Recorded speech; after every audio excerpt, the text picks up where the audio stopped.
एक बार एक गांव में एक साधु रहता था जो भगवान पर बहुत विश्वास रखता था। एक बार वह साधु पेड़ के नीचे बैठा था और भगवान को याद कर रहा था।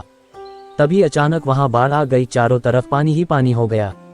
सब लोग अपने आप को बचाने के लिए ऊपर पहाड़ की तरफ भागने लगे। उनमें से एक आदमी देखा कि इस हालत में भी साधु जी भगवान की तपस्या कर रहे हैं। वह सोचा कि ये अपने आप को बचाने के लिए कहीं जा क्यों नहीं रहे हैं। उसने साधु से बोला, अरे आप कहीं जा क्यों नहीं रहे हो, आप भी मेरे साथ ऊपर पहाड़ की तरफ चलो, नहीं तो डूब जाओगे। साधु बोले, अरे हमें क्या होगा, मैं भगवान की इतनी तपस्या करता हूँ, मुझे कुछ नहीं हो सकता, मुझे भगवान अपने आप बचाएगा।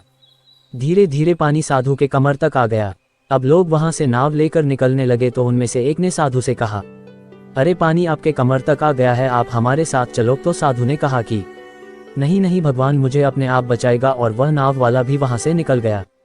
कुछ देर बाद पानी इतना बढ़ गया कि साधु के सर तक पहुंच गया और अब लोगों को बचने के लिए हेलीकॉप्टर निकलने लगे।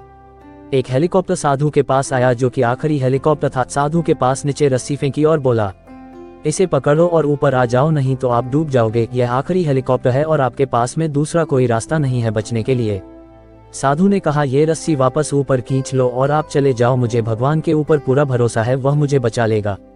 पानी काफी ऊपर आ गया, पेड़ डूब गया और साधु की भी डूबने से मौत हो गई।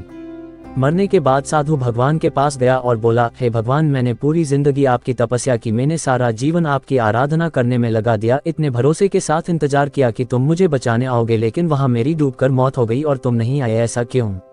भगवान बोले, मूर्ख इंसान, एक नहीं 3 बार आया था, वो तीनों बार में ही तो था, पहला पैदल, दूसरा नाव के द्वारा और तीसरा हेलीकॉप्टर के द्वारा, लेकिन तुमने मेरा एक भी अवसर पहचान नहीं पाए, पता नहीं किसका इंतजार कर रहे थे। इस तरह से जिंदगी में हमें ऊपर वाला बहुत से मौके देता रहता है, लेकिन हम सब उस मौके को ठुकरा कर पता नहीं किस चीज का इंतजार कर रहे होते हैं कि वो होगा तभी मैं करूंगा, और इस बात पर अड़े रहने से एक वक्त के बाद वो मौका हाथ से निकल जाता है और हम कुछ नहीं कर पाते हैं।